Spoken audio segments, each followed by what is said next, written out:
We can discuss about web methods not to use because it's quite common. It's not to use the personal opinion of people who are in charge of a department because that's what usually is being used. They have to ask about people who work there. So that can be done through a number of questionnaires. If you want to be anonymous, or you can discuss the group discussion. You can have a group discussion, or one to one to truly identify the issues on your company.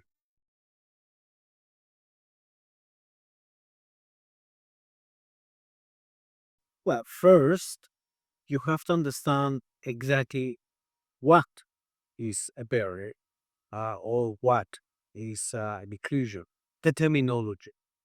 These are buzzwords that everybody use, but if you actually ask them what exactly is, uh, like the difference between integration and inclusion, they don't know.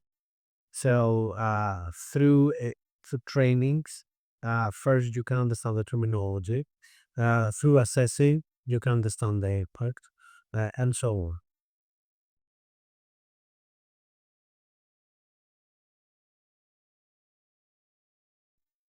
You have to be open about it. You have to identify that there's a problem, even if it's not. If you're not training inclusion, there's a problem. So the second step is trained, started training about it. And when we say training, we don't mean one off. It has to be a systemic training throughout the process.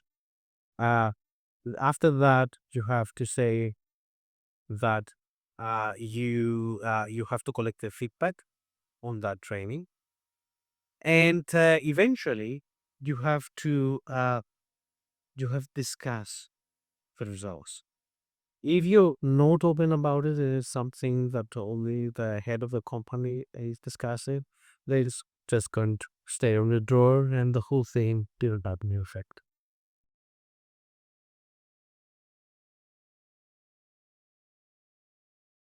That's where we're discussing is not to stay in your drawer, not to say I'm done with.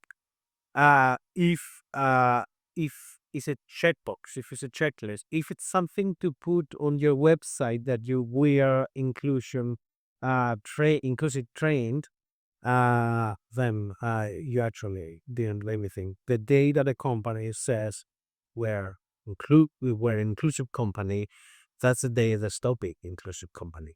It's a big process that you have to follow. It's identify the problem, even if it's not it doesn't exist. Identify, uh, trained about terminology, about different ways of how to tackle that. Collect the feedback of the impact of that training. Discuss this impact, and then get trained again, and the whole process starts again. It's a never-ending process.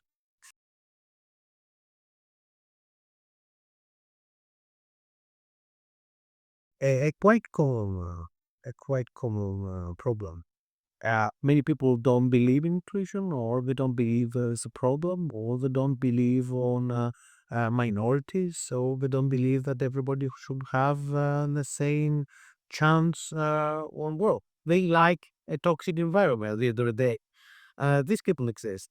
So, yes, after the training and after the discussion and after one-to-one discussion and after you collect the feedback and you still have the same barrier from one person, obviously it's not going to be a group, but you still have from this person, then it's the decision of the leader of the company of all that department to say, do I want to continue having that person that might create toxic environment, or I want a truly inclusive company? Sometimes you have to take the hard decisions.